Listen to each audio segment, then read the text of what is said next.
சின்ன கட்சிகள் பெரும்பாலும் ஏன் தோத்து போகுது? இதுக்கு ஒரு முக்கியமான காரணம் இருக்கு. அவங்க உண்மையிலே தங்களை பலப்படுத்திக்கிறதுக்கு முன்னாடி ரொம்ப பெரிய கட்சியா காட்டிக்க முயற்சி பண்றாங்க. இந்த மாதிரி ஒரு போலி பிம்பத்தை உருவாக்க நினைக்கிறது அவங்களோட உண்மையான வளர்ச்சியை தடுத்து நிறுத்திடுது. சரி, வாங்க இந்த பயணத்துக்கான வழிகாட்டியே பார்க்கலாம். நாம முதல்ல புதுசா வர்ற கட்சிகள் ஆரம்பத்திலேயே என்னென்ன தவறுகள் செய்யுதுன்னு பார்க்க போறோம். அப்புறம் ஒரு சரியான அடித்தளத்தை எப்படி உருவாக்குறதுன்னு தெரிஞ்சுக்கலாம். அதுக்கப்புறம் முதல் 30 நாள், 90 நாள், அப்புறம் ஒரு வருஷத்துல என்ன செய்யணும்னு படிப்படியா பார்க்க போறோம். கடைசியா நம்மளோட சக்திய எந்த பூதுல சரியா முதலீடு செய்யணும்னு ஒரு முக்கியமான உத்தியோட இந்த பகுதியை முடிக்கலாம். இதுதான் நாம சிக்கிக்கிற முக்கியமான பொறி. நாம எப்படி மாநிலம் முழுக்க இருக்கிற மாதிரி ஒரு தோற்றத்தை உருவாக்குறது? இது சரியான கேள்வியே இல்ல. உண்மையான கேள்வி என்னன்னா, சிறியதா ஆனா உண்மையா படிப்படியா வளரக்கூடிய ஒரு அமைப்பை எப்படி உருவாக்குறது என்பதுதான்.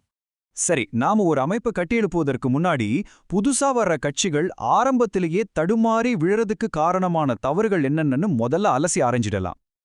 இந்த 5 தவறுகளும் ஒரு கட்சிக்கு வச்ச பெரிய கண்ணி வெடி மாதிரி. மேலிடத்துல மட்டும் வேகமா வளர்றதுல இருந்து ரொம்ப ஆபத்தான காகித குழுக்கள் வரைக்கும் இதுல அடங்கும். அதாவது பேப்பர்ல மட்டும்தான் ஆளுங்க இருப்பாங்க, களத்துல ஒருத்தரும் இருக்க மாட்டாங்க. இந்த இடத்துல தான் ஒரு கட்சி தன்னோட பலம் என்னன்னு தனக்கு தானே பொய் சொல்ல ஆரம்பிக்குது. அப்போ இந்த தப்பையெல்லாம் எப்படி தவிர்க்கிறது? ரொம்ப சிம்பிள். ஒரு பெரிய கட்சியை பார்த்து அப்படியே காப்பி அடிக்கக்கூடாது. அதுக்கு பதிலா நமக்கு தேவையான குறைந்தபட்ச செயல்பாடுகளை செய்யக்கூடிய ஒரு சின்ன இயந்திரத்தை முதல்ல உருவாக்கணும். இப்போ இந்த ஸ்லைட்ல ஒரு முக்கியமான சுவாரஸ்யமான விஷயம் இருக்கு பாருங்க. ஒரு பூத்ங்கிறது ஒரு தனி தீவு மாதிரி தனியா இயங்க முடியாது. அது சரியா செயல்படணும்னா அதுக்கு மேல ரிப்போர்ட் பண்றதுக்கு ஒரு அமைப்பும், அதுக்கு கீழே மக்கள் கிட்ட பேசுறதுக்கு ஆட்களும் கண்டிப்பா தேவை. பாருங்க, நீங்க ஆரம்பிக்கும் போதே இந்த 2வது அட்வான்ஸ்டு மாடலை பத்தி யோசிக்கவே வேண்டாம்.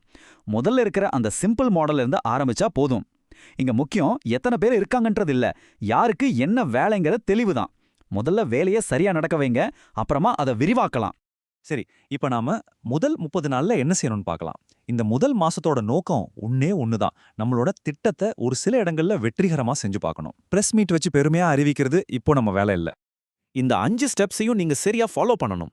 முதல் 30 நாள் முடியும் போது நமக்கு வேண்டியது ஒரு பெரிய அறிவிப்பு இல்ல, ஒரு சின்ன நிரூபணம். அதாவது ஒரு உண்மையான டீம், ஒரு உண்மையான பூத்துல மக்கள் கிட்ட உண்மையான ஒரு தொடர்பை ஏற்படுத்தியிருக்காங்கன்றதுக்கான ஆதாரம். முதல் 30 நாள்ல நம்ம மாடல் வேலை செய்யுதுன்னு நிரூபிச்சாச்சு. சூப்பர். இப்போ அடுத்த 90 நாள் நாம செஞ்சதே திரும்ப செய்ய போறோம். ஆனா கொஞ்சம் பெரிய அளவுல நாம தேர்ந்தெடுத்த முக்கிய பகுதிகள்ல. இப்போ நம்மளோட நோக்கம் ரொம்ப தெளிவானது. எது நல்லா வேலை செஞ்சதோ அதையே திரும்ப திரும்ப செய்யணும். குறிப்பா நாம டார்கெட் பண்ற தொகுதிகள்ல எல்லா பூத்துக்கும் ஆட்களை நியமிச்சு அவங்க கிட்ட இருந்து சரியா ரிப்போர்ட் வாங்குற பழக்கத்தை உருவாக்கணும். இதுதான் இப்போதைக்கு மிக மிக முக்கியம். அந்த ரிப்போர்ட் வாங்குற பழக்கம்னா என்ன? அதுக்கு இது ஒரு சூப்பரான உதாரணம். ரொம்ப சிம்பிளா, ஒவ்வொரு பூத்தும் ஆக்டிவா இருக்கா, வீக்கா இருக்கா, இல்ல பதிலே இல்லையான்னு தெரிஞ்சா போதும். ஒன்னு ஞாபகம் வச்சுக்கோங்க, ரிப்போர்ட் பண்ணாத ஒரு பூத் நம்ம கண்ணுக்கு தெரியாம போயிடும். நம்ம கண்ணுக்கு தெரியாத ஒரு பூத் கடைசியில கற்பனையான ஒரு பூத்தா மாறிடும். இப்போ நாம நீண்ட கால திட்டத்துக்கு வரோம். அதாவது முதல் ஒரு வருஷம். இதுதான் உண்மையான பரீட்சை. இந்த கட்டத்துல தான் ஒரு கட்சி நிஜமான அமைப்பா மாறுதா, இல்ல வெறும் தேர்தல் நேரத்துல வர்ற ஒரு தற்காலிக எழுச்சியா மட்டும் இருந்துட்டு போகுதான்னு முடிவாகும். இந்த ஒரு வருஷத்துல 3 பெரிய மாற்றங்கள் நடந்தே ஆகணும். 1, எல்லா பொறுப்பையும் தலைவரே வச்சிக்காம கீழ்மட்டத்துல இருக்கிறவங்களுக்கு பிரிச்சு கொடுக்கணும். 2, அப்பப்போ கொடுக்கிற ட்ரெயினிங் போய் ஒரு தொடர்ச்சியான பயிற்சி அமைப்பை உருவாக்கணும். 3, வெறும் நியமனங்கள் செய்யறதோட நிக்காம களத்துல வேலை செய்யற ஒவ்வொருத்தருக்கும் இது நம்ம கட்சின்னு ஒரு உரிமை உணர்வை வளர்க்கணும்.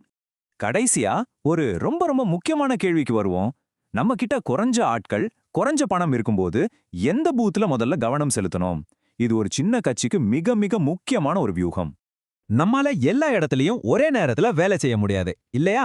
அப்படி செஞ்சா நம்ம சக்தி மொத்தமும் வீணாயிடும். அதனால ரொம்ப உஷாரா நம்ம வளர்ச்சிய சரியா வரிசைப்படுத்தணும்.